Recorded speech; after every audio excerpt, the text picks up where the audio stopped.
잭 하이스라는 목사입니다. 미국의 인디애나 교회에 있는 회개의 침례교회에서 이런 일이 있었습니다. 목사님 잭 하이스라는 하이스 목사님이 회개를 촉구하는 친구들에게 회개의 메시지를 아주 강하게 증거하는 목사님이셨습니다.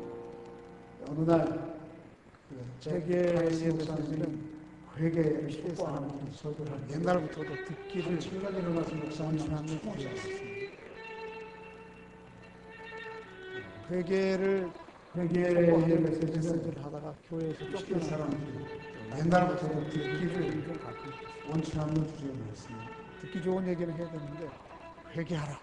회개를 촉구하는 메시지를 하다가 교회에서 쫓겨날 수도 있고 하는 목사님을 생각해 제가 오늘 회개의 얘기를 얘기할 건데 회개하라. 총 가지고 오시는 나는 너무 싫어. 혹시 총은 안 들지만 여러분 마음 가운데 마음에 총하고 돌을 들지는 모르겠어요.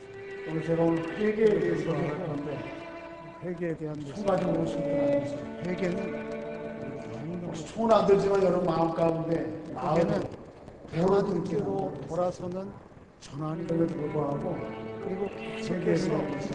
하나님의 회개는 은혜가 오시기를 회개는 꼭 회개는 하나님께로 돌아서는 전환입니다. 그리고 계속해서 하나님의 은혜가 무엇인지를 받을 수 있는 힘을 회개하라. 결정적으로 마음으로 하나님의 은혜를 계속해서 받게 되는 힘을 특별히 늘 회개하는 삶을 살아야 하는 되지만 말씀을 들을 때 사순절은 우리 위해서 십자가에 들려진 그 십자가의 사랑, 십자가 앞에서 내 자신의 실상이 특별히 어떤 늘 회개하는 삶을 살아야 되지만 하나님 사순절은 우리를 위해서 십자가에 들려진 주님의 십자가의 사랑이나 그 십자가 앞에서 내 자신의 실상이 어떤 건지를 바로 오늘 본문 말씀은 세례 요한이 공생애에 공적으로 등장해서 말씀을 증거하는 그런 첫 장면이 기록되어 있습니다. 세례 요한은 예수님이 태어나시기 한 6개월 전에 태어나셔서 그의 생애 전체가 다 마치 개인적인 은둔적인 삶에서 공적인 선지자적인 삶으로 드러나는 과정, 그리고 그의 죽음에 이르기까지 철저하게 출생부터 죽음까지 예수 그리스도가 오시는 것을 예비하고 준비하며 살았던 사람입니다. 그 세례 요한이 사람들에게 공적으로 드러나서 말씀을 전하고 또 신앙적 행위들을 행하는 모습들이 오늘 본문 가운데 나와요. 그가 세상 사람들 가운데에서 공적으로 드러나서 외치는 외침이 무엇입니까? 회개하라는 거죠. 오늘 본문에는 회개의 세례를 전파한다 그렇게 얘기하지만 마태복음 3장 2절 동일한 말씀에는 직접 인용하는데 그렇게 얘기합니다. 회개하라. 천국이 가까웠다. 거꾸로 얘기하면 회개하지 않으면 천국과 당신들은 아무 상관이 없는 거예요. 마가복음 3장 2절에도 예수님도 동일한 말씀하셨어요. 회개하라. 하나님의 나라가 가까웠느니라. 회개하지 아니하면 하나님의 나라와 관련이 없어요. 그러므로 회개는 천국과 하나님의 나라, 구원을 얻기 위한 절호의 기회, 또 이거 회개하지 않고 돌이키지 않고는 하나님의 나라, 구원을 누릴 수가 없다는 사실. 회개가 무엇입니까? 회개는 돌이킴이에요. 돌이키는 거예요. 돌이키는 거. 생각만이 돌이키는 게 아니고 생각과 내 마음, 그리고 내 의지, 내 삶 전체가 다 하나님께로 돌이키는 것, 돌아서는 것, 전향이라는 말이에요. 사상적 전향이 아니고 우리의 삶 전체가 인간이 전향하는 거예요. 하나님께. 그것이 회개입니다. 오늘 말씀을 통해서 여러분에게도 그런 회개의 은혜가, 돌이킴의 역사가 있기를 주의 이름으로 축복합니다. 회개는 구체적으로 우리에게서 어떻게 이루어지는가? 성경을 좀 한 구절 찾고 오늘 본문을 다시 돌아오겠는데, 오늘 본문을 놔두시고 시편 80편 한번 찾아보시기 바랍니다. 시편 80편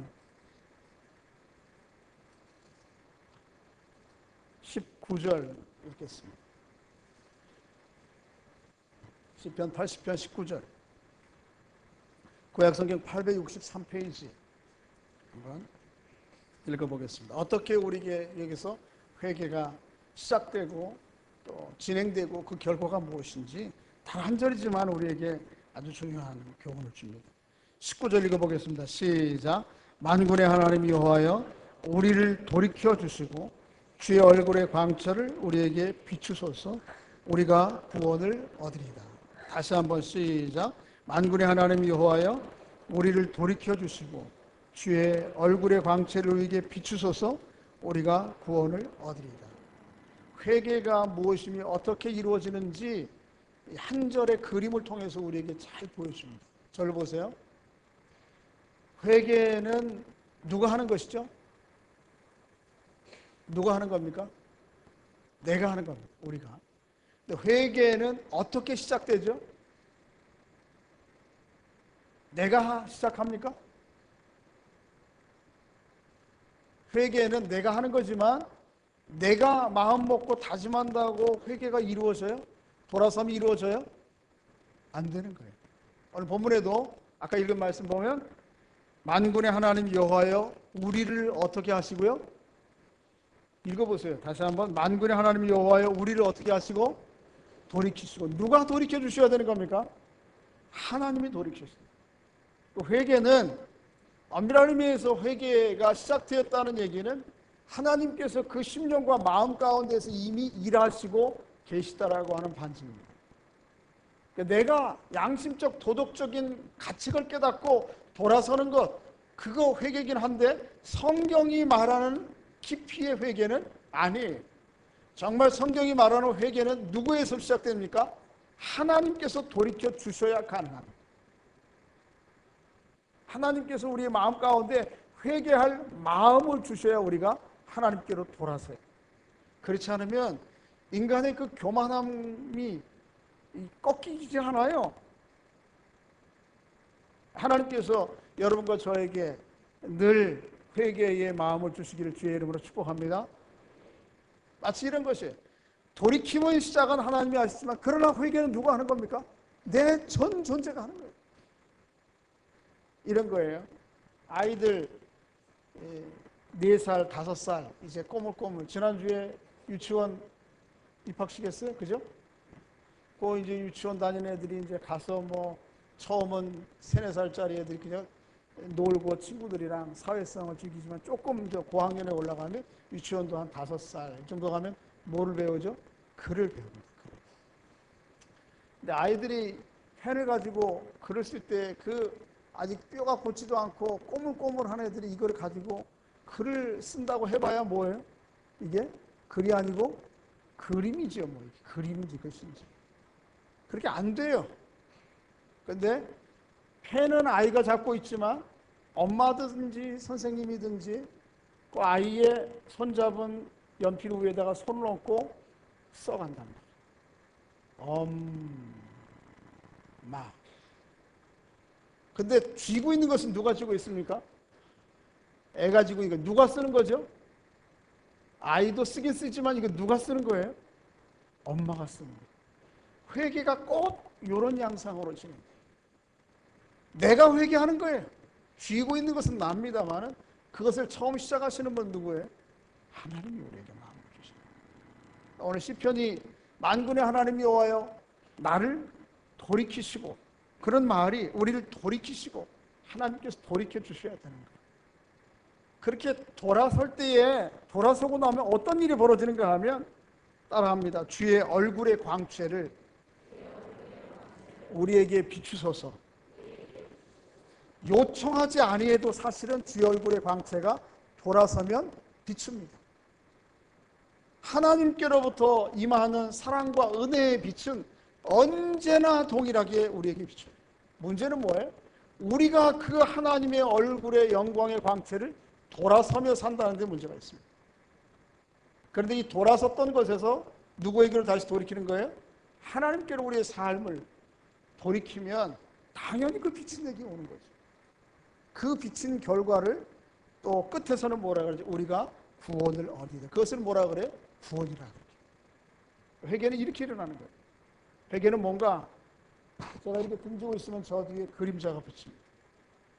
하나님을 등지고 살아가면 늘 보이는 것이 무엇입니까? 자기의 어두운 그림자요. 눈을 들어봐도 어두운 자기의 삶의 전망만이 밖에 없어요. 하나님을 등지고 살아가면 늘 언제나 어두운 삶에 눈을 들어봐야 어두운 그림자예요. 삶의 소망이 없어. 그 등짐이 길어지면 길어질수록 어떻습니까? 여러분, 한낮에는 그림자가 짧지만 저녁 석양이 되면 그림자가 한없이 길어져서 이 작은 키의 그림자가 끝도 없이 길어질 수 있어요. 하나님을 등짐이 길어지면 길어질수록 그런 거예요. 끝이 없어. 삶의 아무런 소망도 기대도 회의와 허무와 절망감 가운데 인간은 살아갈 수밖에 없는, 그게 인간의 실상이에요. 그렇지만 그런 위치에서 하나님을 향해서 어떻게 해요?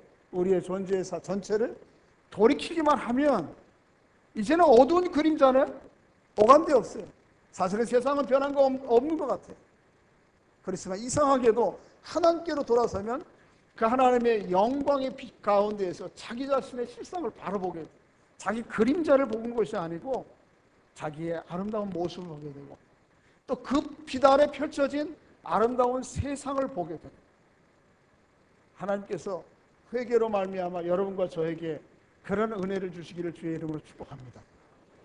그것을 가르쳐서 뭐라 그래요? 그리 돌이켜서 하나님의 영광의 빛 가운데 보여주는 빛, 그리고 그 가운데서 보여주는 자기 자신, 그 가운데 보여주는 자기의 삶 전체를 통틀어서 성경은 구원이라 표현하기도 하고 천국이라 표현하기도 하고 하나님의 나라라 표현하기도 하고 영생이라 표현하기도 하고 의로움이 됐다 표현하기도 하고 하나님의 자녀가 되었다라고 다양한 용어로 표현하는 것입니다. 오늘 시편에도 동일해 하나님을 향하여 돌이키며 하나님의 주의 영광의 광채가 내게 비쳐. 우리 모두에게 늘 돌이켜 회개함으로 말미암는 하나님의 영광의 광채 아래 가운데 살아가는 삶의 은총이 있기를 주의 이름으로 축복합니다. 베드로후서 1장 3절에는 그것을 뭐라고 그러냐면 생명과 경건에 속한 모든 것이라 그렇게 표현합니다. 하나님께 돌이켜 회개만 하면 생명과 경건에 속한 모든 것이 우리에게 와요. 주십시오 주십시오 하지 않아도 하나님 앞에 회개하고 돌이키기만 하면 하나님께로부터 오는 빛과 생명과 경건에 속한 모든 것이 우리에게 비춥니다. 회개와 관련해서 몇 가지 조금 더 세부적으로 살펴볼 것은 회개는 크게 두 가지로 나눠볼 수 있어요. 하나는 처음 하나님이 누구이신지를 비로소 깨닫고 그 하나님의 빛 가운데 내가 어떤 존재인지를 알고 돌이키는 최초의 회개가 있어요. 예수 그리스도를 믿고 하나님이 누구신지를 알고 그분 앞에 자기 자신의 모습을 참 비참한 자기 자신의 모습을 깨닫고 돌아서는 이 최초의 회개가 있습니다. 그런가 하면 그것만이 아니고 그렇게 하나님 앞에 돌아섰다 하더라도 우리의 죄악된 본성이 여전히 계속해서 하나님을 향해서 등지고자 하는 본성이 남아있어요. 차가 달리다가 보면 멈춰야지 저기 장애물이 나타나서 하고 브레이크를 밟지만 바로 그 자리에 바짝 섭니까? 아니죠. 오고 있는 탄성 때문에 적게는 20-30m, 그렇지 않으면 70-80m까지 쫙 미끄러져 가요. 똑같아요. 우리가 첫사람 아담과 하와가 죄 짓고 난 이후에 이 세상 모든 사람들이 나도 모르게 동의하면서 훈련한 것이 있습니다. 훈련된 것이 있어요. 그게 뭐예요? 하나님 없이도 내 인생을 내가 살아갈 수 있다라고 하는 그런 마음이에요. 그런 삶의 방식이에요. 그 탄성이 아직도 남아있어요. 우리가 하나님 앞에 돌아서긴 했지만 여전히 또 그렇게 살다가 보면 어느새인가 당신 별로 필요 없이 나 혼자 세상을 살아갈 수 있다고. 그래 돌이켜요. 이게 죄의 탄성이에요. 계속해서 우리를 그렇게 만들어요. 그러니까 우리가 처음 예수를 믿고 하나님께로 돌아섰을 뿐만 아니고 계속해서 우리 안에 여전히 남은 죄의 탄성과 죄의 오염과 허물 때문에 계속해서 하나님 앞에 다시 돌아가는 반복적 회개가 있어요. 이 반복적 회개는 언제 끝납니까? 언제 끝나죠? 아마도 죽는 날까지 계속될 수 있어요. 두 가지 회개가 있는 거예요. 처음에 하나님을 만나고 돌아서는 최초의 회개가 있고 그 다음에 다시 늘 하나님께로 자의 죄와 허물과 불충함과 연약함, 간사함을 돌아서는, 이따가 더 소개하겠습니다만 사도 바울이 디모데전서 1장에 보면 15절에 보면 내가 너희 중에 죄인 중에 괴수니라 그렇게 얘기해요. 디모데전서는 사도 바울의 서신 가운데 후기의 서신이에요. 한창 복음을 전하고 그런 위대한 신앙의 선배가 어디 있어요. 그럼에도 불구하고 그가 디모데에게, 성도들에게 고백하면서 뭐라 그래요? 내가 죄인 중에 괴수였다? 아니에요. 내가 지금 죄인 중에 괴수라고. 뭐예요? 자신의 죄악을 깨닫고 늘 고백하는 거예요. 회개는 최초의 회개와 계속해서 반복적으로 하나님 등졌을 때 오는 잘못을 깨닫고 돌이킴에 그 반복적 회개였어요. 하나님께서 이미 아마 대부분 여러분들은 다 하나님을 처음 믿고 하나님께로 돌아서는, 여러분 처음에 돌아서면 다 있었겠지만 뿐만 아니고 계속적인 회개로 말미암아 그 주의 영광의 빛, 생명과 경건에 속한 모든 은혜들을 새롭게 경험하며 누리는 삶의 은총이 있기를 주의 이름으로 축복합니다. 우리의 전 존재가 하나님 앞에 돌아가는 것이 회개라고 할 때에 구체적으로 조금 더 회개가 어떻게 우리에게 이루어지는지를 세 가지 요소들을 통해서 확인해 볼 수 있어요. 첫째는 뭔가 하면 회개는 지식적으로 깨닫고 돌아서는 거예요. 근데 이 지식적인 깨달음과 돌이킴은 다른 사람들의 도덕률이나 양심에 의한 것이 아니에요. 그 기준이 하나님의 말씀에 있어요. 하나님의 말씀의 기초에서 깨닫고 내 생각과 지식적으로, 조금 더 우리 편한 용어로 얘기하면 사상적으로 돌아서는 것이 회개의 첫째 요소. 예를 들면 이런 것입니다. 제가 나쁜 놈입니까? 안 나쁜 놈입니까? 나쁜 놈 같아요? 아니에요? 아니에요? 네. 아마도 그렇게 동의해 주셔서 참 감사합니다. 그렇게 아마 여러분도 내가 나쁜 사람인가 안 나쁜 사람의 기준이 다른 사람들과의 법에 기초한, 법이라고 하는 기준, 세상이 만드는 기준에 비추어 볼 때, 아니면 도덕률이라고 하는 걸 기초해 볼 때 그거에 근거해서 나쁘다 안 나쁘다를 판단해요. 양심이라는 게 있어요. 양심. 내 양심이 착하고 안 착하고. 그런데 그 양심이나 도덕률, 법의 기초에서 내가 옳다 그르다라고 하는 것은 성경에서 말하는 회개가 아니에요. 그 기준이 내 양심과 율법, 도덕이 아니고 뭐예요? 하나님의 말씀의 기초에 봐서 틀리면 틀린 거고 옳으면 옳은 거고, 그 깨달음의 기초에서 돌아선 것이 성경에서 말하는 회개. 예를 들면 그 인도에 이번에 갔다 오면서 참 이렇게 창밖에다가 손을 대버리고 오는 사람들이 참 많아요. 제가 그 주머니에서 동전을 내어서 안 줬어요. 안 주기도 하고 못 주기도 했어요. 제가 죄입니까? 아닙니까? 그 행위 자체가. 못 줬어요. 안 줬어요. 내가 죄인이에요? 아니에요? 여러분 스스로 생각할 때 여러분이 그 자리에 있었다면 여러분을 내가 죄 지었다 그렇게 생각할 거예요? 아닐 거예요? 아니죠. 우리는 죄라고 하는 것은 법의 잣대에 의해서 기준에 맞추어서 죄를 다른 사람을 해코지 않으면 죄 안 진 거예요. 해코지 안 하면 뭐예요? 죄 안 진 거고, 해코지 하면 뭐예요? 죄 진 거예요. 근데 성경의 기준은 그게 아니에요. 선을 행할 줄 알면서도 행하지 않는 것은 무엇이죠? 죄. 그럼 제가 아까 거리를 향해서 제 차가 타고 다니는 그 택시 손을 들고 베풀지 않은 것은 죄입니까? 아닙니까? 죄죠. 하나님께서 주신 모든 것, 창조 아담과 하와에게 모든 세상 만물을 주시고 딱 한 가지, 뭐예요? 선악을 알게 하는 나무를 범하지 말라. 모든 거 다 주신 거, 너무 감사한 거예요. 그런데 아담과 하와는 그 마지막 것까지 내 거로 삼아야 되겠다고 하는 욕심이 있어요. 죄가 무엇이에요? 하나님이 주신 모든 것을 선물로 그대로 받지 않는 것이 죄예요. 성경에서 보여요. 그런 성경의 깨달음의 관점에서 보아서 내가 죄인인 것을 고백하고 돌이키는 것, 그게 깨달음, 지식적으로 깨닫는 회개의 첫째 단계. 하나님께서 하나님의 말씀에 비추어서 여러분 자신들을 보고 그리고 하나님께로 돌아서는 삶의 은혜가 있기를 주의 이름으로 축복합니다. 도덕률이 아니에요. 양심이 아니에요. 법이 아니에요. 세상 법이 아니에요. 하나님의 말씀의 법에 기초해요. 그것이 기준이에요.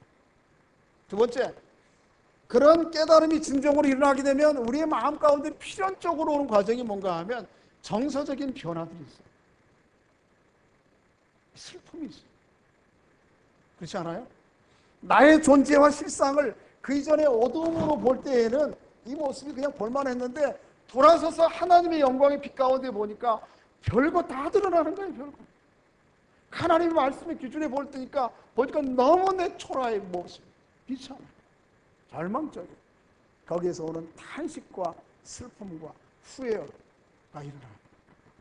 그러니까 회개에는 언제나 이 깨달음, 하나님 말씀에 기초한 이 생각의 깨달음이 오면서 동시에 우리의 마음 가운데 감정적인 변화의 움직임들이 우리 안에 있어요. 그래서 어떤 사람도 어떻게 탄식해. 느헤미야에 보면 에스라가 하나님 말씀을 전할 때 이스라엘 백성들이 그전까지 하나님의 말씀을 잃어버리고 살다가 저는 하나님의 말씀이 무엇인지를 깨닫고 통곡하고 울기 시작해. 그러니까 좀 더운데 좀 꺼주세요. 더울 때 꺼주시는 게 돼요. 안 덥습니까? 제가 열이 납니까? 더우면 추워요? 추우면 춥거나 더우면 졸아요. 어디까지 하다가 우리 안에 감정적인 움직임, 우리 일어나. 그래서 탄식하고, 그래서 하나님을 만난 사람들이 한결같이 보이는 반응이 무엇입니까? 슬프도소이다. 주여 나를 떠나소서. 예레미야, 이사야, 주님을 만난 모든 사람들이 당신 꼬꾸라질 거예요. 왜? 하나님의 영광의 빛 가운데 자기 존재의 실상을 보게 되거든요. 사도 바울이 얘기하는 거죠. 그것이 정서적인 회개, 변화해야 하는 과정이에요. 세 번째는 뭐가 있는가 하면 그렇게 깨달음과 내 마음에 그런 변화가 일어날 때에 그 깨달음과 변화들을 가지고 이제는 어떻게 해서든 하나님 빛 대신 하나님 앞에서 살아가고자 하는 몸부림침이 있어요. 회개하고 예수 믿고 세례 받았는데 예전에 사는 방식과 아무런 변화가 없다. 회개한 거예요? 아니에요? 안 한 겁니다. 회개를 하긴 했어도 뭐에 있어요? 아주 건조한 이론적인 동의에 불과한 겁니다. 정말 온전한 회개는 무엇이 일어납니까? 하나님 말씀에 기초한 깨달음과 마음의 변화와 뿐만 아니고 삶을 돌이켜서 하나님의 말씀 가운데 살아가려고 하는 몸부림이 있어요. 11에서 12장 4절에 보면 죄와 실리기까지 싸우는 투쟁이 있다고요. 자기 하나. 내가 예수 믿고 하나님께로 돌아섰는데 여전히 또 살아가는 모습은 어떻게 해요? 옛날 그 방식대로 이렇게 해도 되겠는가 하고 몸부림치고, 인간적으로 안 되니까 때로는 금식도 하고, 안 되니까 어떻게 기도도 하고, 그런 몸부림치는 의지적인 변화들이 일어나요. 온전한 회개는 때로 회개라고 하는 것을 감정적인 차원의 문제들만 생각하는데요. 여러분 주의해야 될 것은 일부러 감정적으로 조장해서 만들지 마세요. 막 자기 연면에 빠져가지고 하나님 슬프고 그렇게 하지 마세요. 그 아주 잘 또 한 번 하나님을 기만하는 거예요. 하나님이 여러분에게 정말 그런 깨달음을 주셨을 때 오는 감정적 슬픔과 근심과 후회, 절망과 좌절, 그것이 옴으로 인하는 탄식이 일어나면 그 자연스러운 거지만 인위적으로 조작할 필요가 없어요. 상당히 때로는 어떨 때는 무슨 집회 같은 때 보면 그런 걸 너무 조장해요. 하나님 두 번 기만해요. 그럴 필요 없어요. 중요한 것은 무엇입니까? 온전한 회개는 뭐까지 이르러요? 삶의 변화까지 일어나요. 몸부림이 있어요. 애씀이 있어요. 탄식이 있어요. 예수 믿었다고 하루아침에 세 사람 되는 게 아니에요. 물론 근본적으로 신분적으로는 변했을지 모르지만 여전히 반복되는 죄. 그 때문에 막 슬퍼. 그런데 그런 온전한 회개에 이르는 것이 때로는 종종 쉽지 않다는 거예요. 한 시골에 여 집사님이 아주 신실하게 신앙생활을 해요. 새벽마다 교회 와서 예배를 드려요. 교회가 대부분 옛날 시골에 좀 언덕이 있었죠. 언덕이 있었어요. 새벽마다 와가지고 늘 기도하는데 목사님 보니까 참 신실하게 기도해. 늘 가슴을 치면서 기도하. 치마를 입고 와서 옛날 얘기예요. 기도할 때 뭐라 그래? 이 죽일? 하여튼 그 다음에 여러분이 붙여. 아이고 이 죽일 하나님 앞에 못된 아이고 멸망받을 계속 그럼 눈물을 진짜 눈물하고 눈물을 꼴. 그리고는 내려가요. 햇빛이 아침에 쫙 비칩니다. 내려가다 보니까 자기 집은 저 밑에 내려가서 저 모퉁이 돌아서는데 모퉁이 돌아서는 그 길목에 옆집 담장에 호박이 주렁주렁 달린 그 호박이 햇빛에 비춰서 얼마나 반짝반짝 빛나는지 이야 저 호박 하나 따다가 오늘 아침에 볶아 먹으면 참 좋겠다. 그래가지고 아무도 없는 것 같아. 치마도 뭐 널찍한 거 입고 왔겠다. 이거 가지고 눈물이 이렇게 쫙 떠는 치마인데 얼른 따가지고 치마에 새벽에 그 사람이 진짜 온전히 회개한 거예요? 아니에요? 눈물 콧물 아무리 짜도요. 자기의 삶의 변화가 없는 것은 하나님께서 우리에게 세례 요한을 통해 주신 말씀 회개하라고 하는 것은 이를 온전한 회개에 이르라는 거예요. 온전한 회개에 이르는 여러분들 될 수 있기를 주의 이름으로 축복합니다. 회개에 돌이켜야 진정이 돌이켜야 그분으로부터 오는 하나님의 은혜가 우리에게 있어요. 결코 이거 외면하고 슬프고 고통스러운 거 아니에요. 회개에는 내면에 일어나는 근본적인 변화지만 구체적으로 삶으로 드러나는 열매들이 있어요. 그래서 오늘 본문에 보면 다시 누가복음으로 돌아오십시오. 그리고 한 8절을 한번 읽어보겠습니다. 8절 3장 8절 시작. 그러므로 회개에 합당한 열매를 맺고 속으로 아브라함이 우리 조상이라 하지 말라. 내가 너에게 이르노니 하나님이 능히 이 돌들로도 아브라함의 자손들이 되게 하시리라. 할렐루야. 회개는 우리의 인간 깊은 면의 변화지만 전환이지만 그로 말미암는 구체적인 눈에 보이는 열매들이 있어요. 결과들이 있어요. 여러분 회개를 이렇게 착각하면 안 됩니다. 오늘 본문에 세례 요한에게 나오는 사람들이 스스로 바리새인들, 유대인들이 다 뭐라고 얘기했는가 하면 나는 아브라함의 자손이다. 이게 얘기 뭐예요? 여러분 저를 보세요. 신앙생활을 반복하다 보면 그 신앙생활의 반복에서 오는 안정감이 우리에게 있어요.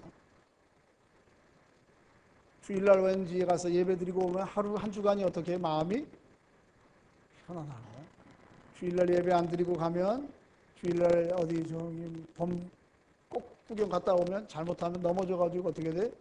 다리 부러지고 그럴 것 같아요. 그래서 주일날 가서 예배드리고 또 헌금도 하고 기도도 하면 그런 신앙 행위의 반복이 주는 안정감, 그거를 회개하고 하나님께서 돌이켜 주시는 하나님의 은혜의 마음이라고 착각하면 안 된다는 거죠. 속으로 아브라함의 자손이라 얘기하지 말라라는 말이 그 말. 나는 엄마 밑에서 뱃속에서부터 믿었어. 내가 목사야, 내가 장로야, 권사야. 20년 믿었어, 30년 믿었어. 반복하다 보면 무슨 일인지 그것이 주는 안정감이 있어요. 근데 우리는 그런 종교적 반복에서 오는 안정감을 하나님께로 돌이켜 회개에서 오는 평안이라고 착각할 때가 있어요. 그렇게 하지 말라는 거예요. 아니에요. 진정한 하나님의 구원의 은혜와 회개는 어떻습니까? 진정한 회개가 일어날 때에 하나님께로부터 오는 거예요. 어떤 구체적인 삶의 결과들이 있는가?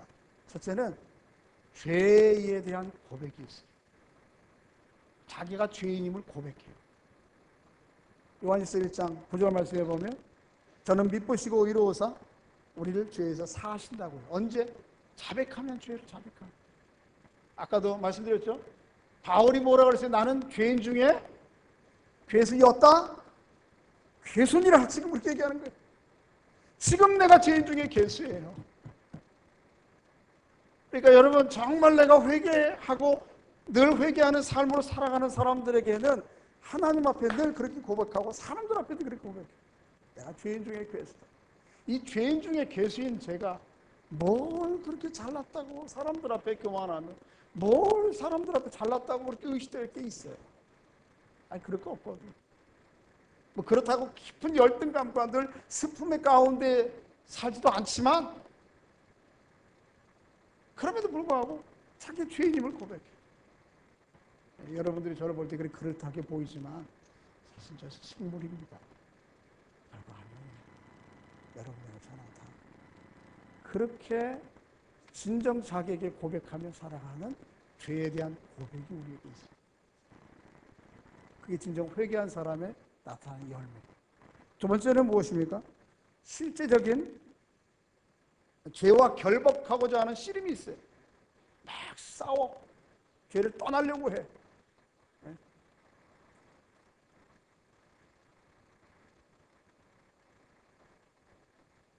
그런 씨름이 있어요. 씨름이 우리에게. 죄가 처음에 하나님 앞에 돌아섰음에도 불구하고 그 죄의 환경을 떠나지 아니하면 다시 죄를 짓게. 그러니까 죄를 돌이켜 떠나려고 결별해. 그래서 성경에 그런 예들이 많아요. 히브리서 12장 4절에 보면 죄와 싸우되 피 흘리기까지 싸우라. 싸우라. 세 번째는 죄에 대한 회개의 열매는 뭔가 하면 실제적인 변상이 있어요. 실제적인 변상. 삭개오가 예수님을 만나고 난 다음에 뭐라고 고백하죠? 주님, 내가 이제 주님을 만났습니다. 주님을 통해서 하나님이 누군지를 알았습니다. 그러므로 제가 실제적으로 이 회개 열매들을 뭐 고백을 안 하지만 이렇게 하겠습니다. 어떻게 해요? 내 재산의 절반을 사람들에게 나눠주겠으며 누구에게선가 토색한 일이 있거든 4배로 갚겠나요? 여러분, 과거에 하나님께 사람들에게 잘못한 일이 있으면 예수 믿고 나서 이제 것은 지나갔으니 모든 것이 새 것이 되었도다, 그렇게 잊어버리면 안 됩니다. 기억나는 게 있으면 어떻게 되죠? 변상해야 돼요. 변상. 하나님께나 사람들에게나 실제적인 변상이 있어요. 종종 신문에 가끔 그런 기사가 나요. 옛날에 어려서 시골에서 서울에 올라와서 하숙했는데 하숙집 생활하다 보니까 시골에 너무 가난하고 먹을 게 없으니까 하다 보니까 뭐 하숙집 왔다 갔다가 앞으로 다니고 뭐 왔다 갔다 하다 보니까 빨래 놓으러 갔다 보니까 거실에 저금통이 하나 있는 거예요. 그래 너무 공생하니까 어려우니까 아무도 없는 사이에 하숙집 저금통을 어떻게 했어요? 가져다가 써버렸어요. 나중에 시간이 지나서 다 성장해서 보니까 그게 자꾸 마음에 걸리는 거예요. 그래서 어떻게 해요? 그때에 기억했던 돈의 액수에 이자를 붙여서 그 주인을 찾아서 어떻게 해요? 돌려주는 그런 일이 가끔 있잖아요. 그렇죠? 회개 열매는 구체적인 그런 변상이 있어야 돼요. 변상. 여러분, 여러분 마음 가운데 회개할 일이 하나님께나 사람에게 있거나 있으면 또 회개할 대상이 아직 살아있거나 가능이 있다면, 여러분 능력 안에서 가능하다면 변상해야 됩니다. 그게 진정한 회개예요. 그냥 예수님의 은혜로 입 닦으면 안 되는 거예요. 그럴 수 없습니다. 세 번째는 회개에는 실제적인 삶의 변화가 있어요. 오늘 본문 10절과 14절 이하가 그 말씀을 하고 있습니다. 한번 읽어보겠습니다. 10절 한번 읽어보겠습니다. 시작. 무리가 물어 이르되 그러면 우리가 대답하되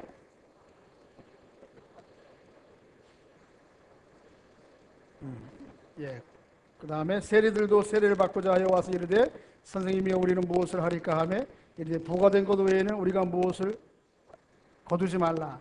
군인들도 물어 이르되 우리는 무엇을 하리까 하매 이르되 사람에게서 강탈하지 말며 거짓으로 고발하지 말고 받는 급료를 족한 줄로 알라 하니라. 저를 보세요. 뭡니까? 회개에는 구체적인 열매가 있어요. 삶의 열매가 있어요. 10절과 11절은 모든 무리 백성들에게 일반적으로 하는 말이에요. 옷 두 벌 있는 사람은 없어서 헐벗은 사람들에게 어떻게 하라? 나누어 주라. 먹을 것이 풍성하고 어떤 사람 굶주리고 있는 사람은 어떻게 하라? 나누어 주라. 그리고 13절에는 12절에는 누가요? 세리가 왔어요. 세리로서 그럼 내가 회개에 합당한 열매는 어떻게 됩니까? 그럴 때 정당한 것 징수해서 받고 그 이상은 받지 마라. 군인들은 힘을 가진 사람들이고 그 힘 가지고 얼마든지 다른 사람들에게 해코지하고 자기 일을 취할 수 있는 사람, 그런 거 하지 말고 받은 이유를 족한 줄로 알고. 뭡니까? 회개에는 구체적인 일상적인 삶의 개선과 변화가 있구만. 예수 믿고 났는데 옛날에 예수 믿기 전에 동창들끼리 이웃 사람들이 모여가지고 다 옆에 사람들 이거 뭐죠? 이거 있잖아요, 그죠? 네. 남자들은 잘 못 노는데 여자분들은 하여튼 셋이 모여도 카페에서 3시간 떠들고도 모자라가지고 또 떠들 수 있다면서요. 여자분들만 그런 건 아니지만 어쨌든 그런 사람이 있다면 예수 믿었으면 어떻게 됩니까? 변해야지, 변해야 됩니다. 여전히 남 얘기하고 변화가 없다면 그게 무슨 회개하는 거예요? 다시 하나님을 기만하는 거에 불과하죠. 그 회개에는 그런 변화의 구체적인 열매들이 있어야 돼요. 한국의 많은 교회들이 성도들의 문제가 뭐예요? 회개를 손쉽게 너무 자기에게 후하게 적용해. 변화는 애쓰는 죄에 대한 몸부림 이게 없어요. 그냥 좋게 좋은 거라. 속으로 그렇게 착각하십니다. 그러면서도 내가 아브라함의 자손이 되었다. 하나님 천국 내 거다. 구원 얻었다. 아니요. 자, 7절 9절 한번 읽어보겠습니다. 7절 9절. 세례요한이 좀 심하게 얘기합니다. 시작. 요한이 세례받으러 나오는 무리에게 이르되 독사의 자식들아 누가 너에게 일러 장차 올 진노를 피하랴. 9절 읽습니다. 시작. 이미 도끼가 나무 뿌리에 놓였으니 좋은 열매 맺지 아니하는 나무보다 찍혀 불에 던져. 자기를 기만하는 사람들 향해서 세례 요한은 좀 심하게 얘기합니다. 뭐라고 얘기해요? 독사의 독사라고 하는 말이 나왔으면 자식이라는 말은 좀 잘 안 어울린 말이에요. 그렇죠? 조금 더 짙은 번역에 의하면 어떻게 하죠? 독사의 새끼. 독사 새끼 같은. 하나님을 믿고 하나님을 섬긴다고 하면서 그렇게 마음의 진정한 회개와 변화 없이 스스로 아브라함의 자손이라고 자위하면서 여전히 이전의 행실은 버리지 않냐. 그런 사람들은 도끼가 마치 뿌리에 놓인 것과 같아요. 뿌리는 무엇입니까? 생명의 모든 근원이 올라오는 거예요. 그 뿌리가 전달되면 죽는 거예요. 똑같아요. 우리가 하나님 앞에 진실로 회개하고 돌이킴이 없으면 우리의 삶의 뿌리에 하나님의 도끼가 놓여 있어요. 안 돌이키면 어떻게 하는 거예요? 그 뿌리가 절단돼요. 로마서 2장 5절에 보면 그런 말이 있어요. 다만 내 고집과 회개하지 아니하는 마음을 따라 진노의 날 곧 하나님의 의로우신 심판에 나타나는 그날에 이 말 진노를 내가 쌓는도다. 하나님 앞에 반복적으로 기만하고 회개하지 아니하면 진노를 점점점 쌓아. 하나님의 진노의 도끼날을 점점점 예리하게 만드는 거예요. 뿌리라고 표현했지만 어쩌면 내 목에 와 있는 그럴지도 모르는. 그러면 회개하여. 회개 비슷한 거 하지 말고 회개하시는 거예요. 여러분이 중심으로 하나님 앞에 돌이켜 살아야 됩니다. 언제 하나님 앞에 갈지 몰라요. 그날이 언제인지 몰라요. 정말 예수 믿는 것처럼 하나님의 영광을 빛가합니다.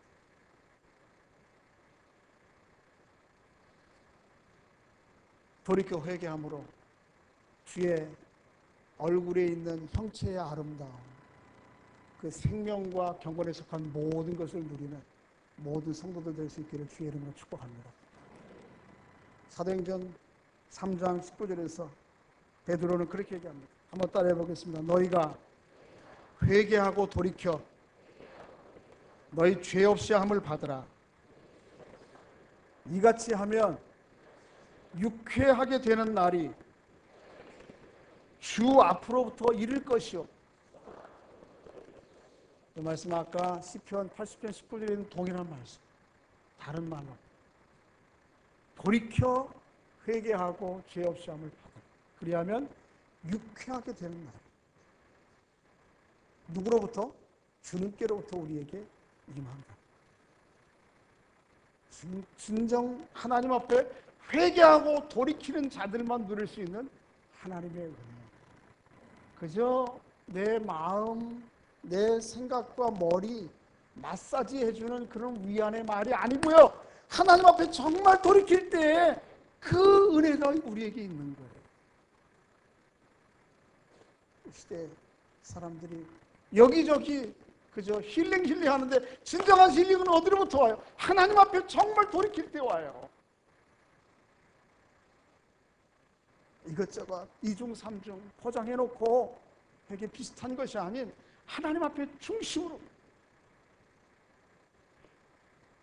생각과 의식과 삶의 전체가 다 변해서 살아갈 때 진짜 하나님의 유쾌하고 생명의 역사, 경건에 속한 모든 것이 내게 오는 것입니다.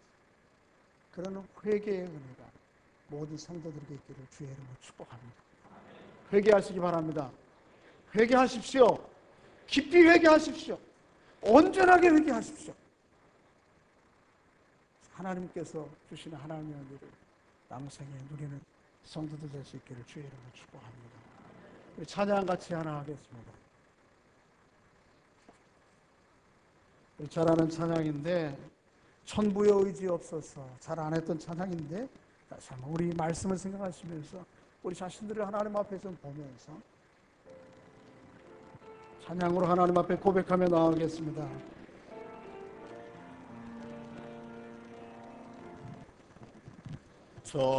천부의 의지 없어서 손 들고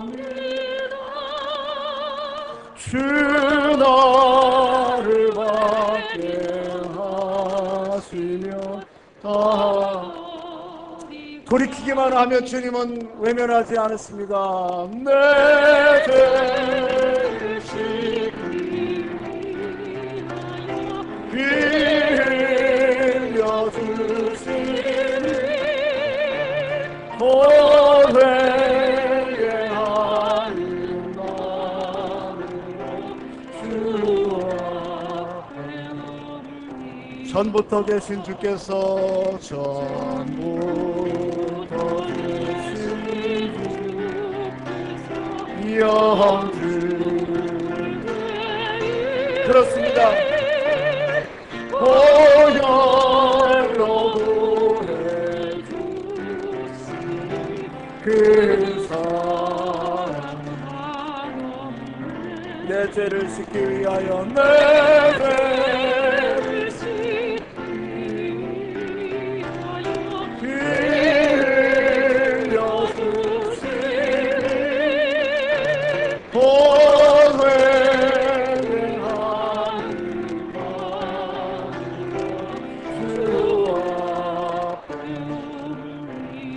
나 예수 의지함으로 나 예수